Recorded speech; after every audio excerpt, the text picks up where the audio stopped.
자, 여러분 이어서 보겠습니다. 자, 보시니까 311페이지 양가로 2번 양도를 보지 않는 경우 여기부터 봅니다. 그래서 양도에 해당하는 것들을 제목을 줄줄이 끼고 이렇게 있어가지고 양도를 보는 것은, 양도를 보지 않는 것은 골라낼 수 있어야 됩니다.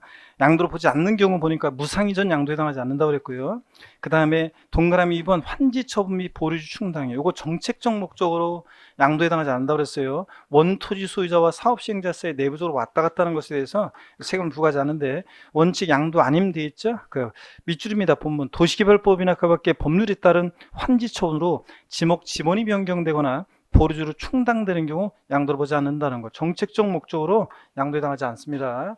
자, 그 다음에 또 예외를 봅니다. 예외를 보는데 양도로 보는 경우, 그래서 환지 처분 시 교부받은 토지 면적이 환지 처분에 의한 관리 면적보다 감소된 면적에 대해서 금전적으로 보상을 받은 경우에 양도로 본다. 밑줄 짝입니다. 여러분 이게 어떤 건지 좀 얘기인데, 자, 요거 어떤 건지 한번 설명드립니다. 여러분들 여기 보세요. 이건 처음 배우는데 한번 보세요. 도시개발법에 따른 개발사업 등이 벌어지는 지역인데, 예를 들어서 한번 봅니다. 갑이라는 사람이 예를 들어서 설명의 편의상이요.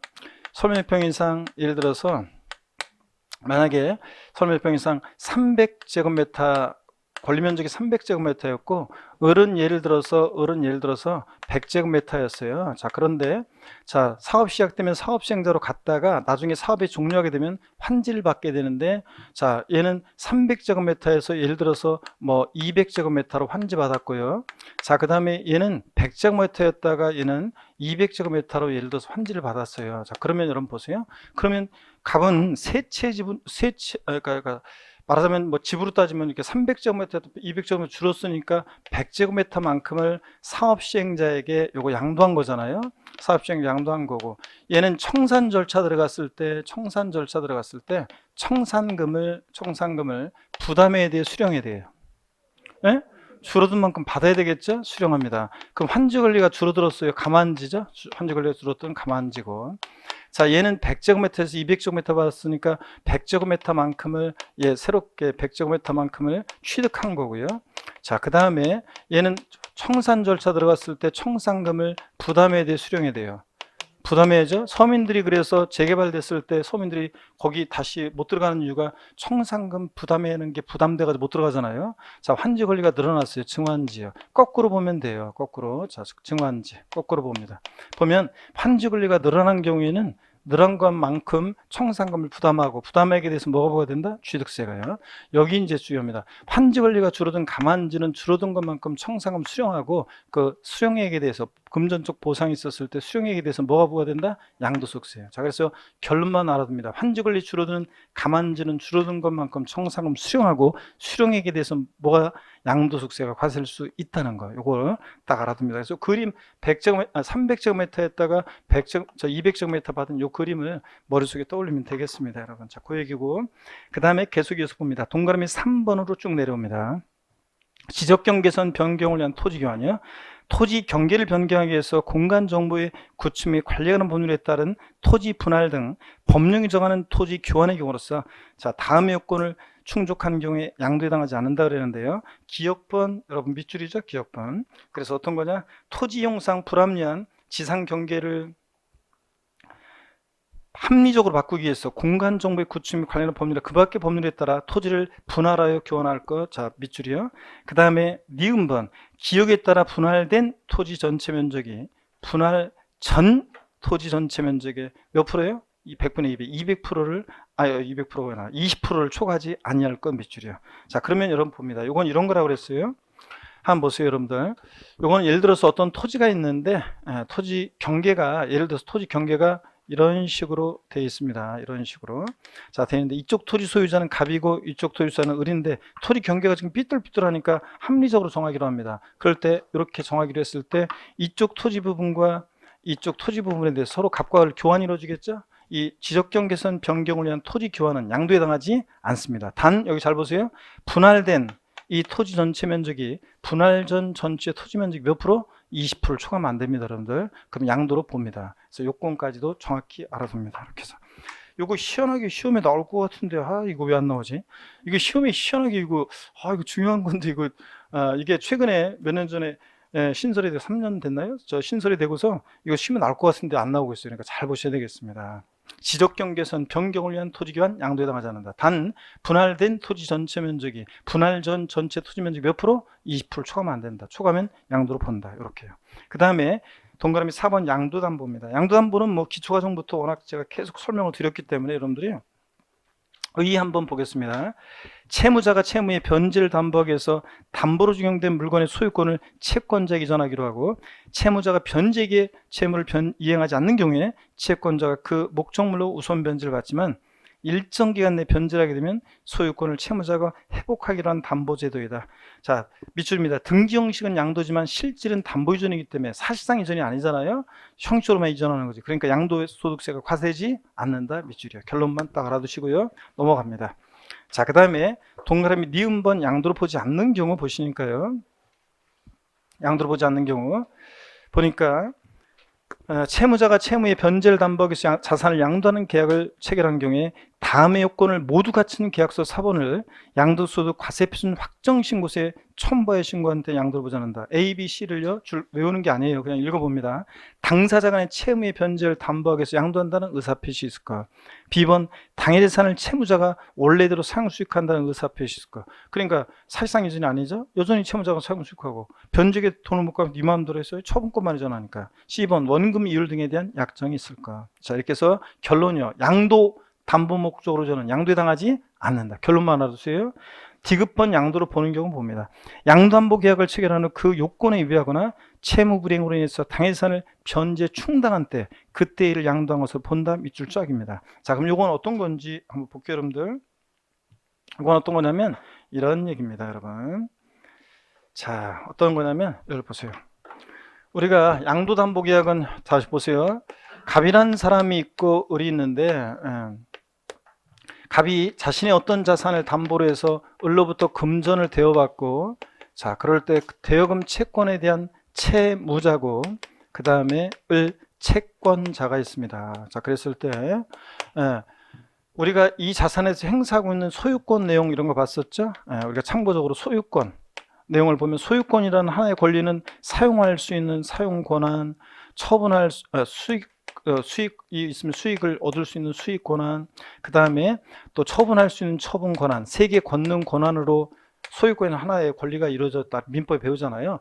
근데 자, 양도담보 계약이라는 것은 이런 거예요. 여전히 채무자가 사용 수익을 하는데 변제기가 돼서 돈을 못 갚으면 네 마음대로 알아서 해라. 처분권만 이전하잖아요. 채권자에게로. 그러니까 요 갑에서 을로의 양도 담보 목적으로 이전은 사실상 이전이 아니라 여전히 채무자가 사용 수익하니까 형식적 이전으로 봐서 양도에 당하지 않습니다. 이거는. 근데 변제기가 됐는데 돈을 못 갚아요. 그러니까 채권자가 이것을 제3자에게 매각을 합니다. 자, 그러면 요때는 완전히 대가받고 넘어가는 거니까 양도에 해당한다고 그랬습니다. 그쵸, 여러분들? 그럴 때 양도소득세 계산은 잠깐 보세요. 이 양도 담보권자인 채권자가 양도세 납세자가 되는 게 아니에요. 예를 들어서 요거 매각 대금이 예를 들어서 요게 만약에 5억이라고 할게요. 근데 채무가 예를 들어서 3억이에요. 그러면 자, 이 자산이 매각이 됨으로 인해서 채무자 갑은 3억 원만큼 채무를 면하게 됐고요. 채무를 면한 대가를 받았고, 또 채권자는 이걸 매각해서 자기 채권 3억 원에 대한 만족을 얻고 나머지 2억 원은 채무자한테 돌려줘야 돼요. 그러니까 최종적인 이 자산 매각됨으로 인한 최종적인 양도소득의 귀속을 누가 받은 거예요? 채무자가. 그래서 채무자가 양도소득세, 이 경우에 납세 의무자가 되는 겁니다. 이해되십니까, 여러분? 그래서 이런 것까지 시험에서 물어볼 가능성은 낮고요. 그냥 자, 요거만 하면 돼요. 양도 담보 목적으로 저는 양도에 당하지 않는다. 단 채무 불이행 등의 사유로 변제 충당 매각할 때는 양도에 당한다. 결론만 여러분이 아시면 되고요. 이해하셨으면. 그 다음에 계속 이어서 봅니다. 동그라미 5번입니다. 동그라미 5번. 배우자 또는 직계존비속 간에 양도하는 경우, 배우자 또는 직계존비속 간에 부동산을 이전하는 경우에는 실적인 대관계 의무를 따르기 때문에 그 재산에 대해서 미추리와 증여로 추정되는 것이나, 그렇죠, 여러분들? 남편이 자다 말고 여보 일어나봐, 내가 곰곰이 생각해봤는데 성남시에 있는 아파트를 우리가 이게 4억에 사는데 이게 8억이 됐어. 당신과 특별히 4억 1,000만 원에 팔려고 하는데 살래? 고마워. 매매계약서 쓰고. 자, 저희 친정아버지가 2억에 산 아파트인데요. 요거 지금 4억이 됐대요. 저한테 지금 주시려고 하는데 그냥 명의 전하면 증여세 4억에 대해서 증여세가 부과되니까 좀 많이 나온다며요. 그래서 요걸 갖다가 저희 친정아버지가 자 2억에 샀으니까 저한테 2억 2천만 원에 파는 거로 매매 계약서 쓰면 어떨까 이렇게 물어보는데 한일부도권에서 부모 자식 간에 무슨 양도냐 대가 인정할 수 없겠죠. 증여로 추정해서 증여세 부과합니다. 다만 추정이니까 반대 증거 있으면 깨질 수 있죠. 그 밑줄입니다. 그 대가를 지출한 사실이 입증되는 경우는 양도로 본다 밑줄짝이요. 그래서 그 참고에 대가를 지출한 사실이 입증되는 경우라는 게 쭉 나와 있어요. 그래서 뭐 참고적으로 보시니까 법원의 결정으로 경매 절차에 또 처분됐다. 아버지 부동산 경매 넘어가는데 아들이 경락을 받으면 대가 입증이 되죠. 네. 그 다음에 파산 선고로 처분된다. 법원이 개입돼 있잖아요. 3번 국세징수법에 공매된다거나 이런 거 다 공개적 시장에서 거래하니까 대가 입증이 되죠. 양도로 보고요. 배우자 책임소관에도 5번에 배우자 등에게 대가를 받고 양도한 사실이 명백히 인정되는 경우로서 첫 번째 거 밑줄입니다. 권리전인 행사에 등기 등록을 요하는 재산을 서로 교환해요. 자, 그러면 요거 공시가 되니까 대가 입증이 되죠? 이런 경우도 양도로 봅니다. 이런 경우는 배우자 직계전미소관에도. 그래서 결론 배우자 또는 직계전미소관의 양도는 에이 무슨 한일불도권자세 부모직계 양도냐? 증여로 추정하는데 단 대가 있다는 것이 입증이 되는 이런 경우들에 있어서는 양도로 보는 경우도 있다. 이렇게 알아두십니다. 그래서 배우자 또는 직계전미소관의 양도는 항상 양도소득세에 과세되지 아니한다. OX예요. X입니다. 항상은 아니에요. 자, 이렇게 보시고 313페이지 봅니다. 동그라미 6번 신탁으로 인한 소유권 이전입니다. 자, 동그라미 기억번입니다. 신탁, 명의신탁 포함해서요. 신탁으로 인한 이전은요. 두 번째 줄 직접적인 대가 없이 형식적으로 이전하는 것이고 사실상 유상이 아니므로 자, 여기 양도에 해당하지 않는다는 거. 그래서 여러분 신탁 믿고 맡기는 것뿐이잖아요. 믿고 맡은 것뿐이잖아요. 대가 받고 이전하는 게 아니잖아요. 그렇기 때문에 직접적인 그 자산에 대한 대가 받고 이전이 아니니까 양도에 해당하지 않습니다. 그 다음에 동그라미 니은번 밑줄입니다. 법원의 확정 판결에 의해서 신탁 해지를 원인으로 소유권 이전 등기하는 경우 역시 자 신탁 해지로 다시 오는 거잖아요. 그러니까 양도에 해당하지 않습니다. 여러분 결론이요. 신탁의 동그라미 합니다. 제목. 그래서 신탁 나왔다. 양도에 해당하지 않습니다. 명의신탁 포함해서 신탁 양도에 해당하지 않고. 동그라미 7번입니다. 소유권 환원. 기억본 밑줄입니다. 매매 원인 무효소에 의해서 매매 사실이 원인으로 판시돼서 환원될 경우 양도를 보지 않는다. 밑줄짝이에요. 자 여러분 이렇게 잘못 온 거 있잖아요. 잘못 온 거 무효 판결로 소유권 환원 돌려주라고 해서 돌려주는 거예요. 그러면 직접적인 대가 받고 이전이 아니잖아요. 잘못 온 거 그냥 돌려주는 거니까 소유권 환원 양도에 해당하지 않습니다. 그래서 여기 동그라미 7번 환원의 동그라미요. 하여튼 신탁 지문에 환원 들어있으면 양도에 해당하지 않습니다. 여러분. 자, 그 다음에 동그라미 니은번은 어떤 건지 이건 나중에 심화과정에서 요약집 할 때 살짝 알려드릴게요. 동그라미 8번 공유물 분할입니다. 자, 양도로 보지 않는 경우요. 밑줄입니다. 공동소유 토지를 소유주별로 단순히 분할하거나 공유자 지분 변경 없이 2개 이상의 공유토지를 분할했다가 그 공유토지를 소유주별로 단순히 재분할하는 경우 양도로 보지 않는다 그랬습니다. 우리 공유물 분할 이런 거죠, 여러분? 자, 공유물 분할 나왔다 그러면 자 보세요. 이쪽에 좀 설명드려 보겠습니다. 갑과 을이 갑을이 공유하고 있는 공유물이다 그러면 지분에 표시 없으면 50%씩 균등 지분입니다. 공유물을 분할하였다. 그럼 자기 지분 그대로 그냥 나눈 거잖아요. 자기 지분 그대로. 그러니까 요거 양도에 해당하지 않습니다. 직접적인 대가 받고 준 거 없잖아요. 원래 자기 거 자기가 찾아간 거죠. 그래서 이렇게 지분의 변경 없는 공유물의 단순 분할은 자 양도에 해당하지 않습니다. 그 다음에 아까 거기 뒷동네 자 공동소유 토지를 2개 이상의 공유토지로 분할했다가 공유자 지분 변경 없이 2개 이상의 공유토지로 분할했다가 자 그러면 A 토지도 갑을이 B 토지도 갑을이 공유하고 있는데 공유토지를 공유자 지분 변경 없이 2개 이상의 공유토지로 분할했다가 소유 지분별로 분할하였다. 지분의 변동이 있어요 없어요? 없습니다. 그래서 역시 양도에 해당하지 않습니다. 근데 지분이 변동하는 공유물 분할이요. 지분 변동하는 공유물 분할. 그래서 갑을이 공유하는 부동산을 갑 60%, 을 40% 지분으로 분할해요. 그러면 갑은 종전 지분보다 10% 늘어났고 을은 10% 줄어들었습니다. 자, 40%, 10% 줄어들었어요. 그러면 지분이 변동하는 공유물 분할의 경우에 지분 증가자, 저 사례에서 값 같으면 10% 늘어난 것만큼 취득세가 부과될 수 있고, 지분 감소로 변동될 때 만약에 유상이전이면 대가를 받고 공유지분권을, 자 만약에 을이 갑한테 공유지분권 10%를 대가받고 이전했다? 그럼 대가받고 이전했으니까 요거 양도에 해당한다는 얘기입니다. 그래서 지분 감소로 변동될 때 양도에 해당합니다. 자, 그래서 지분 감소로 변동될 때 유상이전이면 양도에 해당한다는 거. 아셨죠, 여러분? 결론만 알아두면 돼요. 지분의 변동 없는 공율의 단순분할은 양도에 해당하지 않는다. 단 지분이 변동한 공율 분할을 이용해 지분 감소로 변동될 때 유상이전이면 양도에 해당한다. 공유지분권 대가 받고 이전하니까. 이해되십니까, 여러분? 이런 거고. 자, 그 다음에 계속이어서 봅니다. 니은번입니다. 양도로 보는 경우 공동 소유 토지를 소유진별로 분할하면서 그 공유 지분이 변경, 지분 감소로 변동되면서 대관계가 있으면 유상이전으로 봐 양도로 본다는 거 밑줄 짝입니다. 동그라미 9번에 기타 양도로 보지 않는 경우 기역번이요. 이혼할 때 아까 설명드린 거예요. 이혼으로 인해서 혼인 중에 형성된 부부 공동소 재산을 재산 분할하는 경우에 양도로 보지 않는다. 원래 내 목 내가 착한 거잖아요. 양도에 해당하지 않습니다. 여러분들 이런 것들. 자, 그리고 나머지 내용들은 나중에 또 설명을 또 5, 6월 달에 살짝 또 설명을 드릴게요. 넘어갑니다. 자, 이렇게 해서 우리가 314페이지 양도에 해당하는 거 해당하지 않는 거 이 표에다가 별표시를 딱 해놓고 여러분들이 줄줄이 깨고 있으셔야 되겠습니다. 별표시 딱 해놓고 이 표에다가 양도에 해당하는 거 해당하지 않는 거 자 해놓고 그 다음에 예제 문제 한번 풀어봅니다. 다시요. 소득세법상 양도에 해당하는 것은 그랬습니다. 고자가 국내 재산으로 가정하면 그래서 기억번이요. 도시별법이나 그 밖에 법률에 따른 환지처분으로 지목, 지번이 변경되는 경우 양도에 해당하지 않는다고 그랬습니다. 정책적 목적으로 그래요. 동그라미 2번 부담부 증여 시 그 증여가액 중 채무액에 해당하는 부분을 제외한 부분은요. 5억에서 3억 채무액 상당액은 양도에 해당합니다. 채무면은 대가를 받고 이전하니까 증여자 입장에서. 근데 채무인식 이외 재산은 공짜로 받았죠?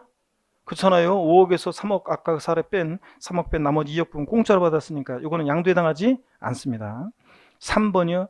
소득세법 시행령 규정에 따른 양도담보계약을 체결한 후 채무 불이행으로 인해서 당해자산을 변제 충당했습니다.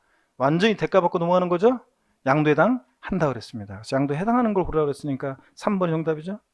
4번 매매 원인 무효 소유에서 매매 사시 원인으로 판인세 소유권이 환원, 소유권 환원, 신탁 나오면 양도에 해당하지 않는다고 그랬습니다. 여러분. 그냥 돌려주는 거예요. 잘못한 거. 5번 본인 소유 자산을 경매로서 본인이 재추적. 본인 여기서 본인 자기는 누구라고요? 물상보증인 자기 본인을 말합니다. 양도에 해당하지 않습니다. 자, 이렇게 해서 3번 정답이었습니다. 315페이지 봅니다. 제3절 양도 및 취득식입니다. 자, 보유기간 판정 때문에 양도 및 취득시기가 의미가 있다고 그랬습니다. 여러분들 어느 때를 취득일로 보고 양도를 보느냐. 그래서 여기에 이제 의미가 있다 그랬습니다. 그러면 시험에 제3절 양도 및 취득시 별표시 해놓으시라고 그랬죠? 3개. 그래서 올해는 여기서 또 나올 가능성도 상당히 높습니다. 그래서 별표 3개 해놓고 보겠습니다. 먼저요. 01번 일반적 거래의 경우를 보겠습니다. 대금 청산일인데요. 자산의 양도책 계산할 때 그 취득 시기, 양도 시기에 해당 자산의 밑줄입니다. 대금 청산한 날로 한다 밑줄이요.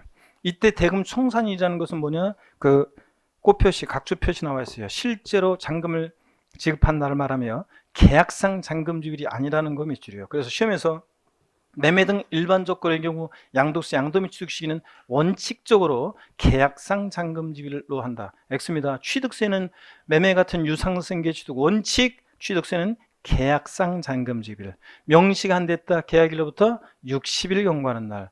국수공판법 같은 객관적 취득은 사실상 잔금 지급일. 이런 날들 이전에 등기를 먼저 했다. 언제요? 등기일. 그랬잖아요. 근데 그래서 취득세 같은 유상취득은 취득세에서는 원칙 계약상 잔금인데 양도세는 계약서와 상관이 없고 실제로 잔금의 전부를 주고받는 걸 말합니다. 이 경우 자산의 대금에는 해당 자산의 양도에 대한 양도소득세 및 부가세액을 양수자가 부담에 약정한 경우에는 여기 비춥니다. 해당 양도소득세 또 양도소득세 부가세액은 이 대금 청산일의 대금에서는 제외한다는 거 미치릅니다. 당연하죠. 여러분 원래 양도소득세는 양도자가 내는 세금인데 양수인이 양도자가 내야 되는 양도세를 부담하기로 했어요. 그랬을 때 이 대금 청산일의 대금에 양수인이 부담하기로 한 양도세나 부가세액을 포함시키면 그러면 대금 청산일인데 이 대금에 이런 걸 포함시키고 그럼 양도세는 나중에 취득시기나 이런 게 판정이 돼서 세금을 계산한 다음에 나중에 신고하는 건데 자 여기를 그럼 취득시기가 어떻게 할 수가 없잖아요. 자, 그러니까 당연히 이 대금 청산일의 대금에는 양수인이 부담하기로 한 양도세나 부가세금 포함한다, 제외한다? 제외합니다. 이 양수인이 부담하기로 한 양도세는 제외한 금액이 청산됐을 때를 말합니다. 자, 밑줄이고 처음 배웠고, 요거는 양가로 2번입니다. 등기 접수일이 되는 경우요. 대금 청산일이 분명하지 않다 그러면 등기부 등록부 명부 등기일이 되는 밑줄입니다. 등기 등록 접수일 명의기에서 1밑줄입니다. 그 다음에 동그라미 2번 대금 청산 전에 소유권이 연등기했다. 또 밑줄입니다. 언제요? 등기 접수일이요. 어려울 거 하나도 없네. 매매 같은 일반적 거래 양도세는 원칙 언제다? 대금 청산일. 불분명해? 등기 접수일. 대금 청산일 전에 등기했다. 그럼 언제입니까? 등기 접수일 이겁니다. 실무적으로는 실무에 나가는 지하자분들이 보유기간 때문에 교수님 어느 때를 이거 뭐 어느 때 취득했다고 봐야 돼요? 어느 때 팔았다 양도일로 봐야 돼요? 막 그렇게 물어보시는데 어려울 거 없어요. 대금 청산일 잔금 지급이라고 실제 잔금 지급된다라고 실무적으로는 등기 접수일하고 비교해서 중 빠른 날입니다. 네? 자, 이렇게 양도민 취득시기는. 그 다음에 02번 특수한 거래의 경우를 봅니다. 장기할부 조건 매매인데요. 장기할부 조건 매매라는 것은 2회 이상의 기간에 걸쳐서 할부금을 지급하는 방식을 고려하는 건데, 장기할부 조건의 경우는 밑줄입니다. 소유권 이전 등기 접수일하고요. 인도일 또는 사용수익일 비교해서 중 빠른 날입니다. 밑줄 쫙입니다. 그럼 이건 어떤 얘기냐면 여러분 이런 거예요. 우리가 여러분이요. 어떤 얘기냐 그러면 자, 이건 이런 얘기입니다. 예를 들어서요. 장기할부 조건 매매. 양도소득세는 이런 세금이에요. 어떤 자산을 취득해서 있잖아요. 양도하기까지 이 자산을 보유한 동안에 사용수익, 이 자산을 사용하고 수익한 것에 대한, 이 자산 사용하고 수익한 것에 대한 세금 귀속 부분을요. 세금 귀속분을 보유기한 동안 차곡차곡 쌓아놓습니다. 그랬다가 이번에 일시적 우발적 양도소득에 일시에 실현시키는 게 양도소득세예요. 그러면 자, 장기할부 조건 매매의 경우에는 자, 일단 등기 접수일이 원칙인데 그 전에 만약에 사용수익을 시작했다 그러면 자, 양도세는 사용수익이 된 걸 세금으로 귀속시키는 조세니까 어느 때를 취득시로 봐야 돼요? 그 사용수익한 날을 취득시로 봐야 한다 그런 얘기입니다. 그래서 장기할부 조건 매매의 결론만 알아둡니다. 중 빠른 날 이렇게 기억해요. 중 빠른 날. 등기 접수일하고 인도일 사용수익을 비교해서 중 빠른 날. 그래서 그냥 잘 모르겠으면 자, 장기할부 조건 매매 나왔다. 중 빠른 날 기억해요. 시험에서는 어떻게 바꾸느냐? 장기할부 조건 매매의 경우 양도소득세상 양도 및 취득 시기는 각 할부금을 지급하는 때이다. 첫 해 할부금 지급하는 때이다. 마지막 할부금 지급하는 때이다. 아니에요. 중 빠른 날입니다. 아셨죠 여러분? 그 다음에 양가로 2번 자기가 건설한 건축물이요. 자, 건물을 지어서 갖고 있다 팝니다. 양도는 이번에 파는 날인데 취득일을 어느 때로 볼 거냐 그런 얘기입니다. 자, 자기가 건설한 건축물, 허가받은 건축물은요. 자기가 건설한 건축물의 경우 양도 및 취득 시기는 사용승인서 교부일 밑줄입니다. 사용승인서 교부일. 취득세에서는 사용승인서 내준 날이었는데 양도세에서는 사용승인서 교부일입니다. 같은 날이라고 그랬어요. 교부일이나 내주는 날이나. 자, 근데 두 번째 줄 사용승인서 교부일 전에 사실상 사용하거나 임시 사용승인을 받았다 그러면 그 사실상 사용일, 임시 사용일 중 빠른 날 밑줄이고요. 29회 때는 동그라미 2번을 물어봤었는데 바꿔가지고 정답 질문이었는데 허가받지 않은 건축물이에요. 무허가 건축물은 이런 허가 절차가 없으니까 지가 건물 지어놓고 뭐 한 날? 사실상 사용한 날 밑줄입니다. 사실상 사용일. 무허가 건축물은 사실상 사용일입니다. 자, 그래서 허가받은 건축물 사용승인서 교부일. 근데 그 전에 뭐 했다 그러면 그날이고, 자, 그 다음에 무허가 건축물 언제라고요? 사실상 사용일이고요. 이렇게 기억합니다. 넘어갑니다. 자, 보시면 상속 증여받은 자산이요. 상속받은 자산은 역사가 다 상속 개실입니다. 취득세에서도 상속받은 자산은 상속 개실이었고 피상속인 돌아가면서 증여받은 자산은 밑줄입니다. 증여받은 날입니다. 첫 번째로 그 밑에 증여받은 자산은 갖고 있다 팔 때 어느 때를 취득시로 하느냐? 증여받은 날이에요. 이 증여받은 날이라는 게 언제냐에 대해서 예규에서는 부동산은 등기일, 동산은 인도일을 의미한다고 하는데 우리 세법에서 그런 것까지 물어보지 않고 그냥 증여받은 날입니다. 취득세에서는 거기 꽃표시 나왔네요. 자, 밑줄입니다. 증여받은 자산의 경우 취득세상 취득시기는 언제였어요? 취득세에서는 증여계약일, 증여계약일. 양도소득세에서는 증여받은 날. 이걸 서로 뒤바꾸니까 이걸 주의합니다. 양가로 4번 시효취득부동산입니다. 민법 245조 1항이요. 여러분 민법에서 245조 1항 점유 시효취득 배웠나요? 평온공연하게 뭐 무조건 안 배웠대요 여러분들. 평온공연하게 소유의사로 평온공연하게 소유의사로 타인의 부동산을 20년간 점유한 자는 등기함으로 소유권 취득한다. 배웠어요, 안 배웠어요? 배웠잖아. 아, 이제 여러분들. 자, 그래서 보세요. 이거 민법 245조 1항 규정에 따른 점유에서 부동산을 취득한 경우는 자, 밑줄입니다. 당해 부동산 점유 개시한 날 밑줄이에요. 점유 개시한 날 밑줄입니다. 자, 여러분. 이런 거예요. 점유 개시한 날인데. 예, 자, 여기 한번 보겠습니다. 이쪽에 와서. 평은 공연하게 소유사로 예를 들어서 1988년 9월 달이면 88 올림픽이 열렸을 때인가요? 평 공연하게 소유사로 타인의 토지 점유 개시했습니다. 점유 개시했어요. 1988년 9월 달 88 올림픽 열릴 때 난 태어나지 않았다. 앞자리는 다 보니까 다 태어나셨네. 예. 자, 앞자리는 내보니까 굴렁쇠 소년이 굴렁쇠 굴리던 것도 생생히 떠오르시죠? 앞 동네에 쫙 아픈다. 뒷동네에 보니까 저기도 88 올림픽 때 안 태어난 사람들이 좀 곳곳에 많이 있네요. 예, 보면 1988년 9월 달에 평공의 소유사로 타인의 토지 점유 개시했어요. 20년에 시효가 만료했고요. 20년에 시효가 만료했고, 그 다음에 예를 들자면 뭐 2020년 5월 달에 예를 들어서 등기를 접수합니다. 민법에서는요, 이런 거 자꾸 질문하는 분들이 계시는데, 민법은 성립용권주의를 취하니까 등기해야지 성립하고 등기해야지 대항하는 거고, 근데 우리는 부동산세법은 실질과 현칙이 적용되기 때문에 등기등록과 무관하게 과세하잖아요. 양도세. 그러니까 등기접수일도 아니고요, 시효만료일도 아니고요, 어느 때라고요? 점유개시. 이때부터 사용수익을 시작했잖아요. 평공연하게 사용수익을. 그러니까 점유개시를 양도 및 취득시기로 합니다. 아셨죠, 여러분? 그래서 시험에서는 등기접수일로 한다 이렇게 바꿀 수 있어요. 점유 시효특한 부동산 취득시기는 점유개시입니다. 시효만료일도 아니고 시효만료일도 아니고 등기접수일도 아니라는 거 주의하시면 되겠습니다. 자, 그러면 계속 이어서 봅니다, 여러분. 자, 그 다음에 양가로 5번 공익사업을 위한 수용의 경우를 보겠습니다. 동그라미 1번이요. 공익사업을 위한 토지 등의 취득 및 보상에 관한 법률이나 그 밖의 법률에 따라 공익사업을 위해서 수용되는 경우, 여기 밑줄입니다. 대금 청산한 날, 수용 개시일 또는 소유권 이전 등기 접수일 중 빠른 날입니다. 밑줄짝이요. 제가 이거 25회 시험 때 이걸 바꿔서 시험에 나왔었는데, 제가 25회 시험 때 그랬어요. 요거 세 개가 나란히 나와야 된다. 수용은 대금 청산일, 수용 개시일, 등기 접수일 중 빠른 날. 세 개가 나란히 나와서 중 빠른 날이지 하나도 빠지면 틀리다 그랬는데, 시험에서 25회 시험 때 수용의 경우 땡땡 사업 인정 고실. 사업인정고시 무조건 틀린 거 있다. 하나밖에 안 나왔고 중 빠른 날이어야 되는데, 그 다음에 사업인정고시는 전혀 관계가 없고요. 그래서 아니고 중 빠른 날, 수용 중 빠른 날. 아까 장기할부조건 매매도 중 빠른 날 이렇게 기억합니다.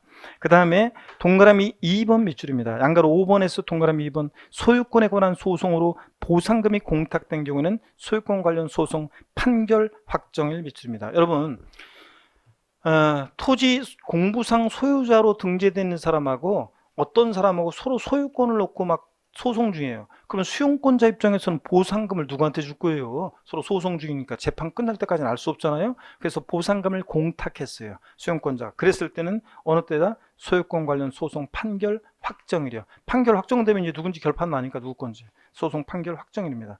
자, 소송 판결 확정일에다가 여러분이 자, 돼지꼬리 땡냐 해놓고 소송 판결 확정일에다가 돼지꼬리 땡냐 해놓고 뭐라고 써놓냐면 뭐라고 써놓냐면 공탁한 날 X요. 이렇게 바꿀 수 있는데, 토지 수용으로 보상금이 공탁된 경우는 공탁한 날로 한다. 그럴듯한데 공탁한 날 아니고 소유권 관련 소송 판결 확정일입니다. 공탁한 날 X 해놓으세요, 여러분들. 자, 그래서 소유권에 관한 소송으로 보상금이 공탁된 경우는 공탁한 날로 한다. 바꿀 수 있어요. 아니고 소송 판결 확정일입니다. 양가로 6번 보겠습니다.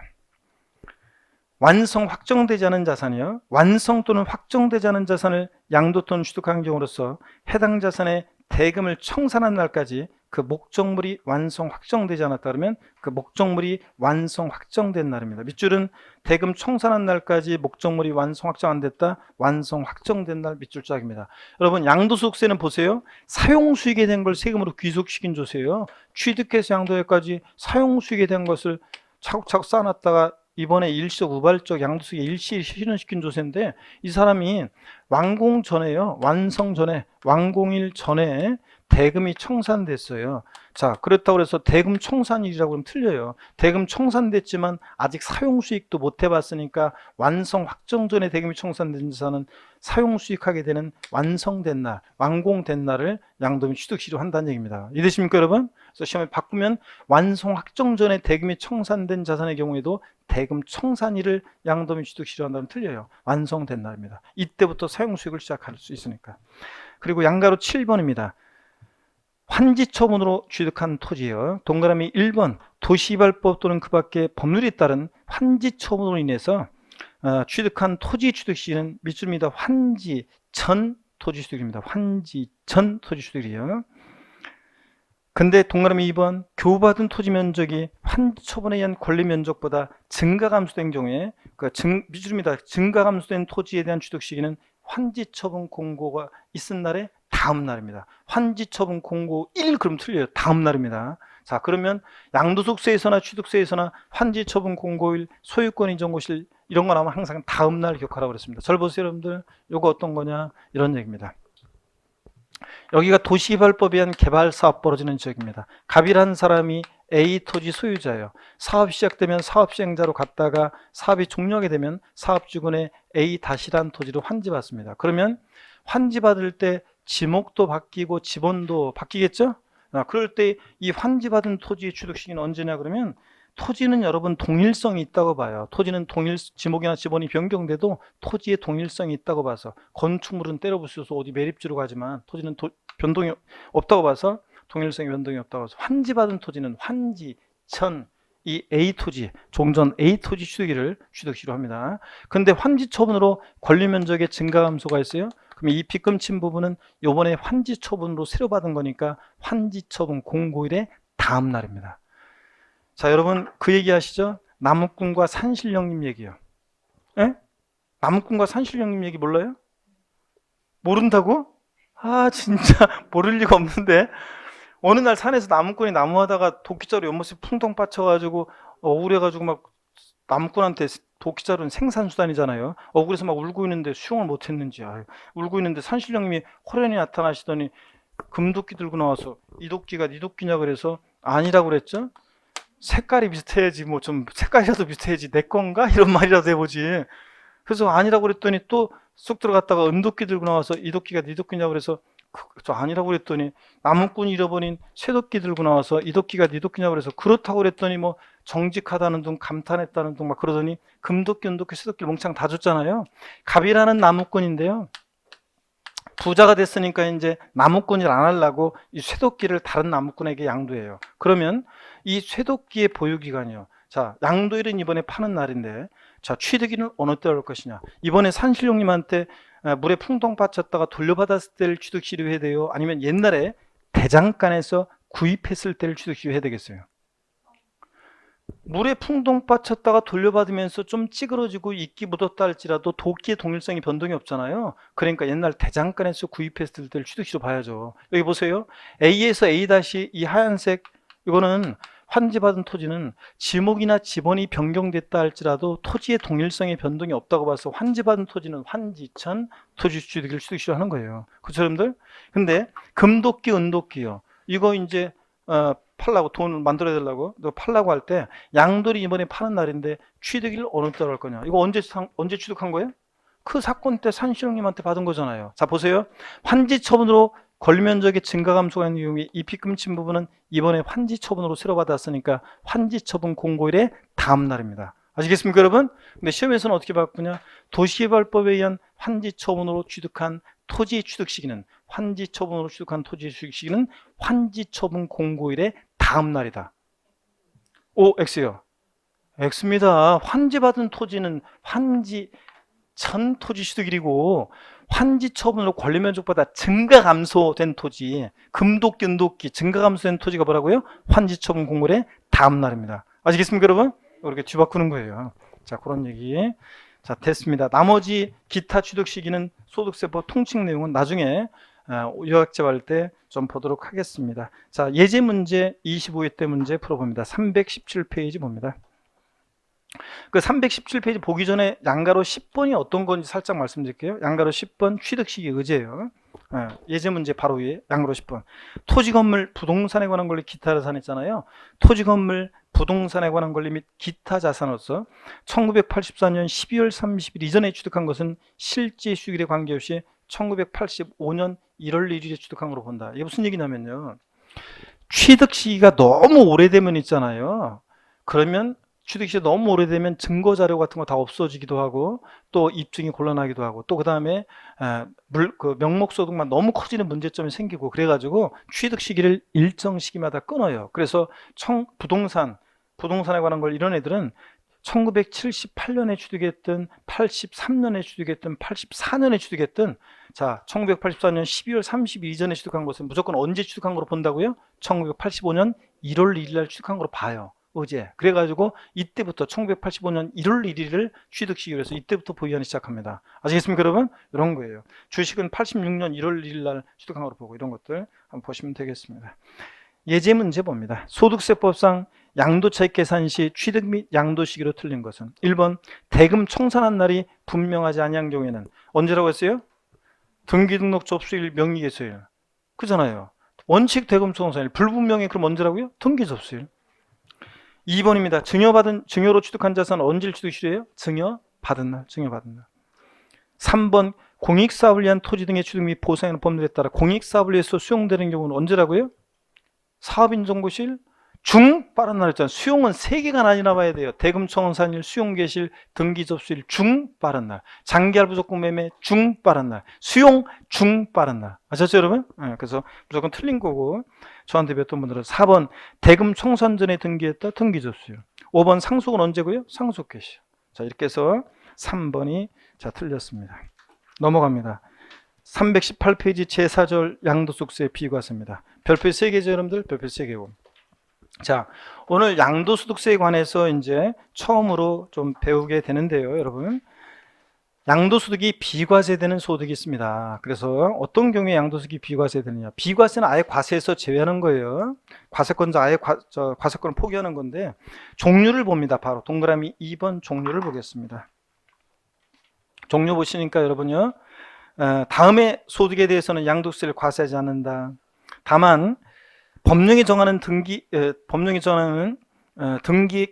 의제에 해당하지 않는 등기된 것으로 보는 경우에 해당하지 않는 경우에는 않는 미등기 양도산의 경우라든가 허위계약서 작성, 업계약서나 다운계약서 썼어요. 그런 경우에는 비과세를 정하지 않는다. 자, 그리고 동그라미 박스 안에 1번부터 4번까지 한번 보겠습니다.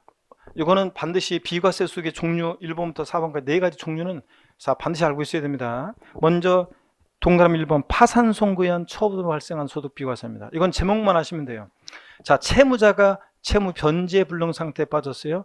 법원에서 파산 선고를 내려요. 그럼 채무자의 남아있는 재산은 파산재단에 속하게 되고 파산재단에 속한 채무자의 재산이 처분됐을 때 누구한테 양도세 내라고 할 거예요? 법원에서 빈털터리하고 파산 선고 내렸는데 그래서 파산 선고에 의한 처분으로 발생한 소득은 뭐한다? 비과세입니다.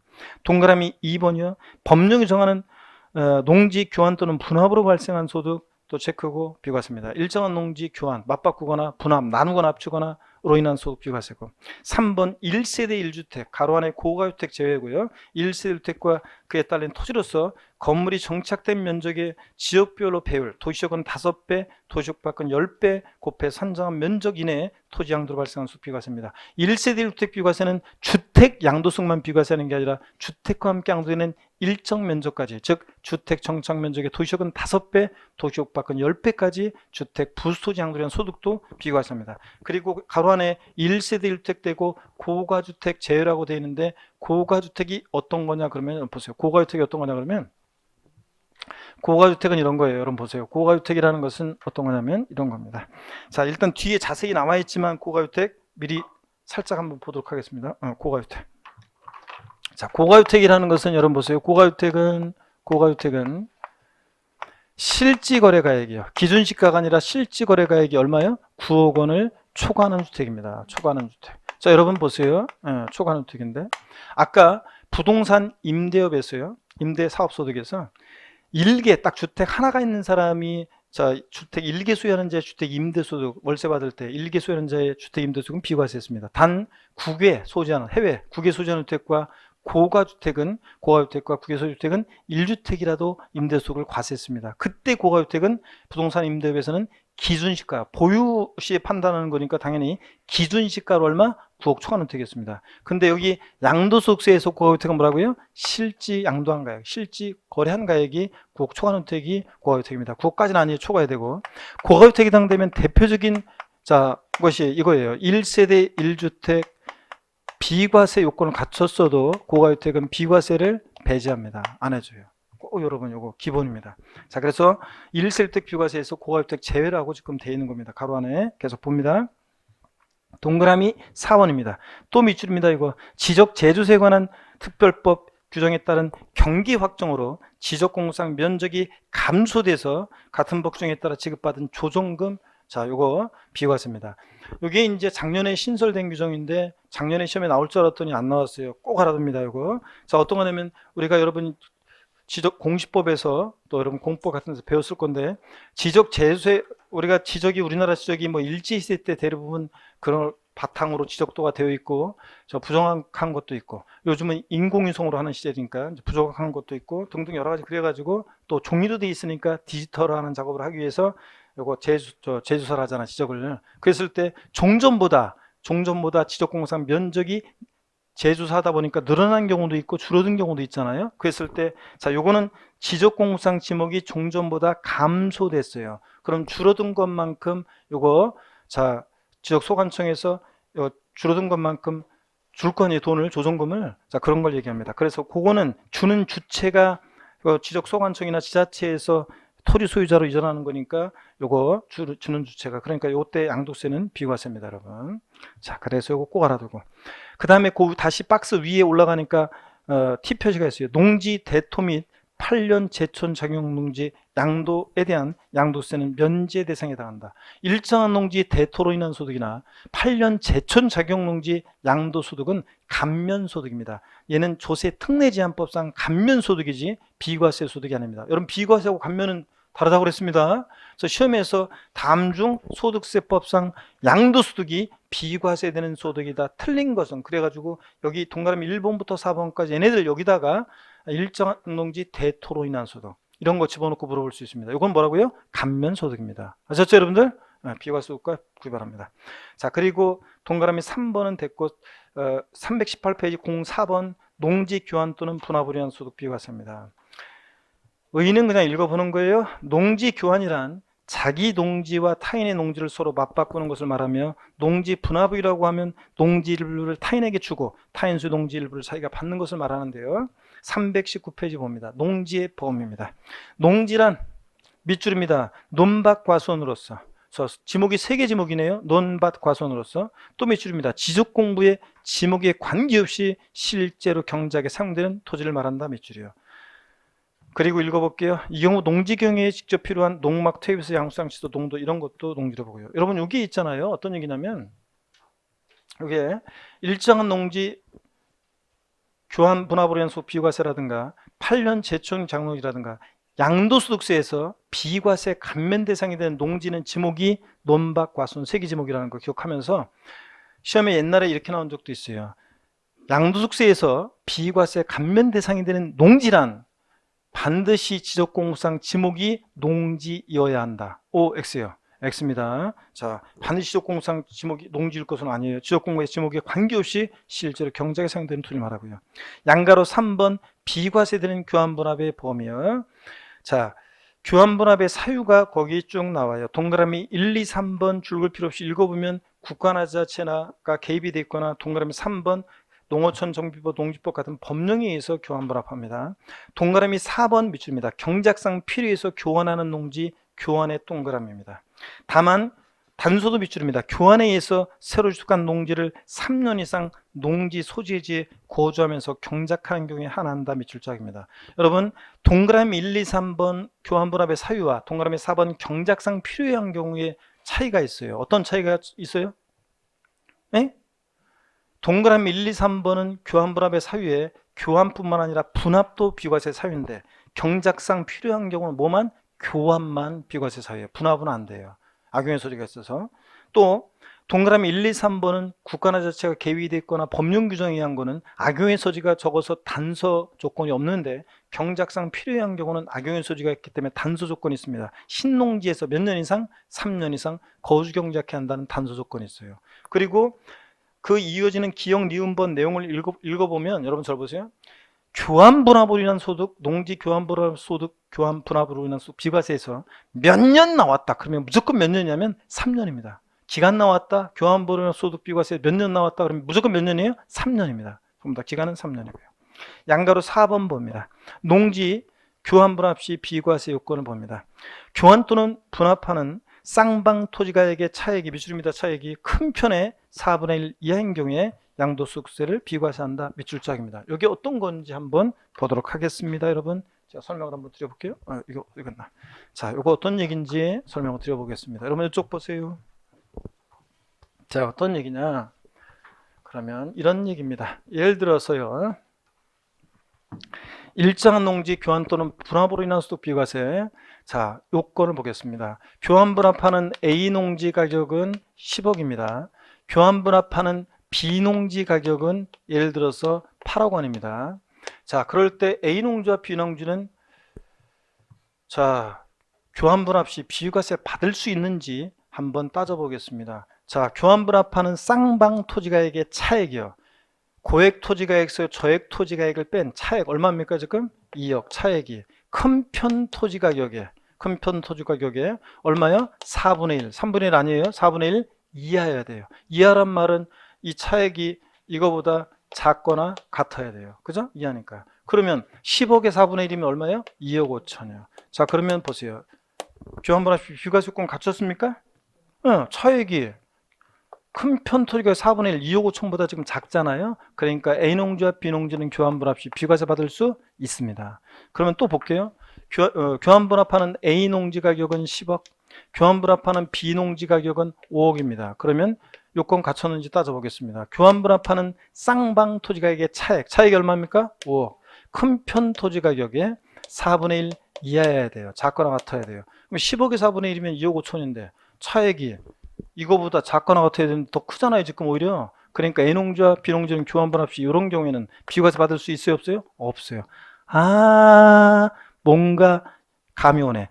그러니까 교환분합하는 농지는 서로 가격 차이가 너무 나면 악용의 소지가 있으니까 가격 차이가 너무 나면 안 된다. 그런 얘기입니다. 아시겠습니까, 여러분? 그래서 요건 시험에 몇 번 물어봤었습니다. 교환분합 시, 농지 교환분합 시 비과세 요건, 쌍방 교환분합하는 토지가액의 차액이 가액이 큰 편에 얼마? 4분의 1 이하여야 한다. 자, 요거 식을 딱 의미를 요걸 사례를 알아둡니다. 자, 됐고요. 그 다음에 양가로 5번 얘기는 됐습니다. 이런 거는. 자, 넘어갑니다. 기간 나오면 무조건 3년이고요. 그 다음에 320페이지 예제 문제 여러분이 한번 풀어보시면 되고요. 그 다음에 5번에 1세대 1주택과 그 부소지 양도유한 소득 비과세입니다. 여러분.